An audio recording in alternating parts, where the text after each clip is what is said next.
I promise to bring you your Easter, your Resurrection Sunday, your holy days, and being one with your God, your Savior, your truth. I will bring it to you as often as possible, reading you passages from the Bible. From what I read today was read from 400 years ago. This is the anniversary of the King James Bible. This is 1611 is when it was first published. 2011, this particular edition was printed. This, as you can see, is the Queen's crest. This was made especially for the young man who will be king one day, Prince William, when he married Catherine Middleton, who will be Queen of England someday. I ask you that if you want me to dedicate a reading, it would be the video itself, anything I speak of God, but especially the passage, because it comes from the Bible. If you want me to dedicate one that I've planned to do, I will dedicate it to you if you are in need of healing and to be closer to God, or of a friend or loved one, a relative, or something very important in this world that needs to be done, some healing in this world that needs to be done. Let me know and I will dedicate it. If you don't want me to say the name, I will say that this particular video, this reading, is dedicated to someone special or something that needs to be done in this world. But I'll be more than happy to dedicate anything you wish. And I'd be more than honored to speak the words, the name of who it is, or what it is, or what event that you want this dedicated to. If you have a particular reading that you want me to read, even if it's a poem, many poems, when you hear them, they bring you very close to God. Sometimes it's a story. There are many things. I can do that too. Dedicate that. There are many religions, and I'd be more than happy to dedicate a passage. As long as you don't try to trick me and have me read a passage that is very, very, has ill intent. Since I study religion, ancient and contemporary, I cannot be fooled by such things.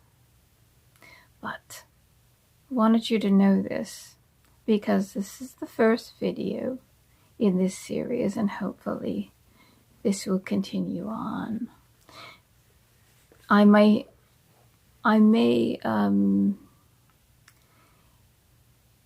if it doesn't work well on one channel, I may move it to another channel. My other channel, the Diamond Realm. It's that channel is dedicated to spirituality, God, things like that. Thank you for coming. Thank you for being here. And I hope have brought you closer to God, that you touched God in a way that you wanted to touch God during this holy season and every season to come. May it be holy, and may you touch God.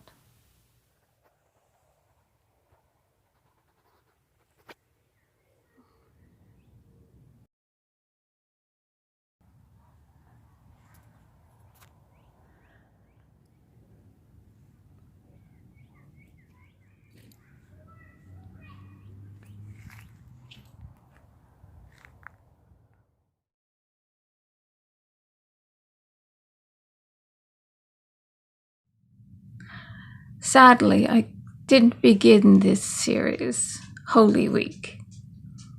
We were not allowed to go to church. We weren't allowed to bring flowers to the church and decorate the altar to remind us of resurrection after the death of winter. These flowers are bulbs, and these bulbs are forced up through the dirt, through the ground, through what we thought was dead, and what was no longer beautiful. They're forced up by the cold. And as we know, the cold always brings sickness and death every year. And these are the flowers that we always use to decorate the cross where Christ was crucified. Death into life. We could not even go to the church in our cars and have a service performed outside the church. Governor in Kentucky said you couldn't do that. Arrested for not wearing masks, for gathering together even though everyone is sealed in their cars, only connected, I suppose, by God. I suppose they would have been connected in some way. Every day I'm going to be reading a passage in the Bible to give you back what you lost. The Jews also could not celebrate Passover in shul, in the temple, but they did in their homes. The Passover meal, where they dip parsley in salted water, reminding them of the bitterness that they endured. The night the angel of death passed over their home, because they painted the doors with the blood of a lamb, of a sacrificed lamb. Beginning in the story of Abraham, God told him to bring his son Isaac to be sacrificed. Christopher Hitchens, whom I love, said, if anyone asked me to do that, I would. And he put his middle finger up and said those two words. But Christopher didn't understand. Abraham came out of a world, a pagan world, a world where there was sacrifice. And for some reason, the world has forgotten the reason why people adopted Christianity and let go of paganism. For some reason, they think that paganism was about peace and the love of the goddess, when it was actually about sacrificing your children, women, and even men. It was about constantly sacrificing animals. Abraham came out of this world. He was obedient to God. And before going up to the mountain, he said that he would see Isaac again. Inside him, he knew that Isaac wasn't going to die. And when Abraham raised the knife over his head, God grabbed his wrist and said, "No, I will provide the sacrifice. See, there is a ram caught in a thicket." Ram caught in a thicket. Caught the thicket has thorns. And it was the ram that took the place of Abraham's son, Isaac. Abraham had 2 sons, one by his legitimate wife, Sarah, and one by Hagar, his slave wife. The Jews are descended from Isaac,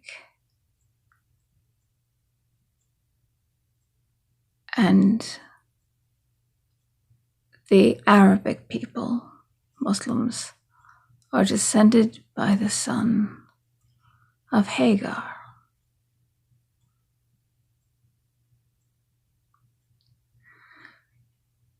God was not happy and did not delight in the sacrifice of animals, let alone humans. That was the end. That was the end of paganism. And it was the beginning of the march, the story that led us to Jesus. Because God did not delight in the blood of animals. Christ said to God, "Father, I will go down, I will be the last sacrifice. You do not delight in the blood of animals." It was ridiculous. How could an animal wash sins away to begin with? It was the animal that sacrificed itself. It wasn't the person. And the blood only washed the sins away for a year, not for all time. I think Christ was quite disgusted by this act. God was. And they say Isaiah. I shall be reading my favorite passage today from Isaiah. I think I would have liked Isaiah. They say he was crazy. He worked in the temple. And when they burned the incense and they sacrificed the animal, they took the blood and they sprayed it all over the veil of the temple. The same veil that was torn in two when Christ died on the cross. And they sprayed the Holy of Holies with the blood and poured the blood all over the horns, the 4 horns, on each of the corners of the altar. And the Pharisees had become so decadent. They weren't sacrificing anything to God. They burned the incense, and it was the sweet incense, the sacredness, and the blood that sickened Isaiah, that he ran out of the temple, and he looked up into the sky, and God said to him, "No, no more."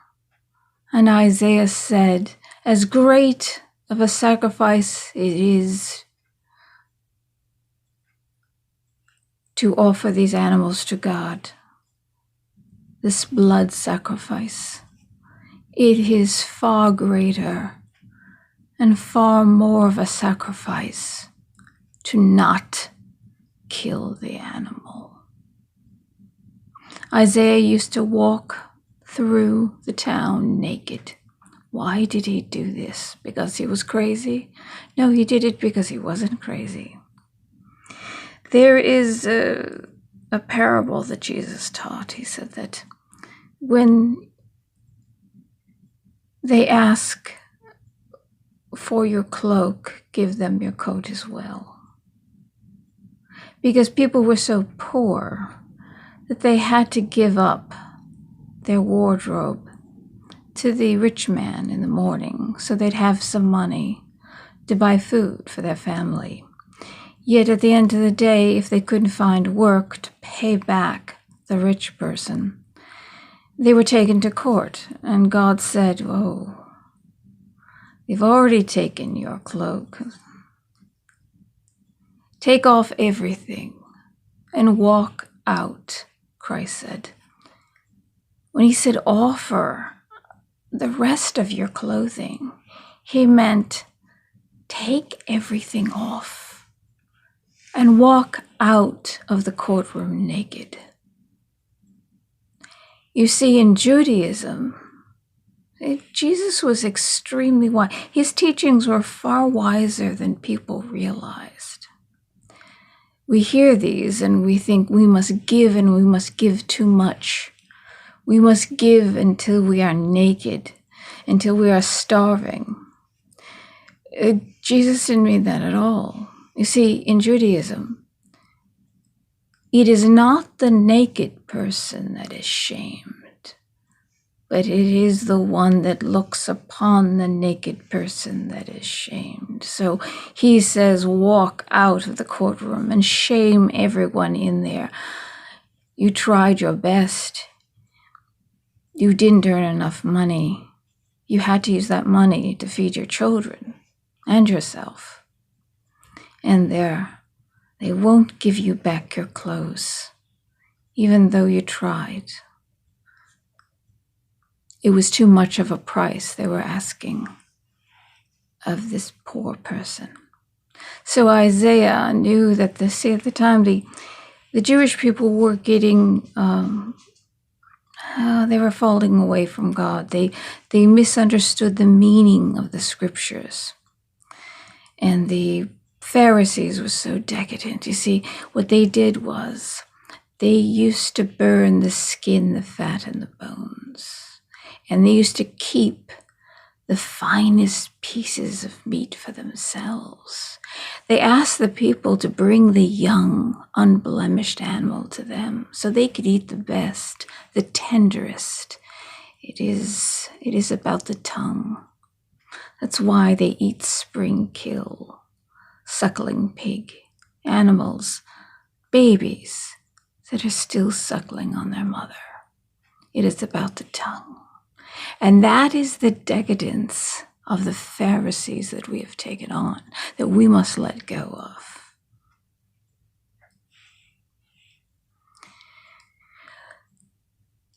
So Isaiah, knowing that the Jewish people had gone too far, they were losing God, he would walk through the town naked and shame everyone. Wake up, look at your shame. Know that you are being shamed. You are living a life of shame. And it was Isaiah that told us of the coming of the Lamb whose blood would wash sins away forever. Now, isn't that the perfect God? The God that doesn't... Why are we adopting these pagan beliefs? Is the God, wouldn't you think the most peaceful, the most perfect God would be the God that said, I will come down and I will sacrifice myself. I will take on human flesh so I can feel your sorrows, your pain, your sickness. I will live amongst you and know your poverty. I will know every tear of your heart. And when I die, I will die in the most excruciatingly painful way and humiliating. Christ was naked. He was naked on the cross. It was humiliating. And it was the most painful death possible. And thereby ending sacrifice forever. That you look to God and you say, I'm sorry, I realize what I've done. Ask for forgiveness. Ask for forgiveness and you shall be forgiven. That is the perfect God, not a God that demands sacrifice. Sacrifice your children, sacrifice your animals, sacrifice yourself even. They will pick, the king will pick, the people will pick who is to be sacrificed. That is not of God.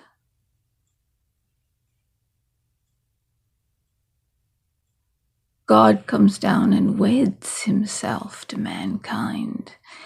And in that union, he dies. The most humiliating death possible, reserved for the poorest of people, oppressed by the Romans. That is God. This is my favorite of all passages of Isaiah, my favorite prophet. He was despised and rejected of men, a man of sorrows, yet unacquainted with grief, oppressed and afflicted. Yet he opened not his mouth.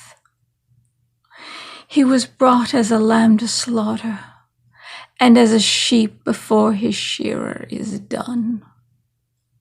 Surely he hath borne our grief, and carried our sorrows.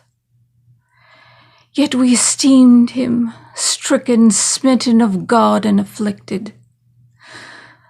But he was wounded for our transgressions. He was abused for our iniquities, and through his wounds we are healed. And born again.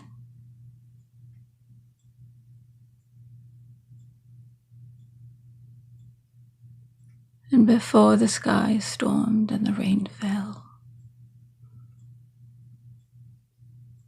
before the veil in the temple was torn in two, the veil that separated the people from the Holy of Holies, the Ark of the Covenant. In the 9th hour, Jesus shouted out in a loud voice, Eli, Eli, lama sabachthani. My God, why have you forgotten me?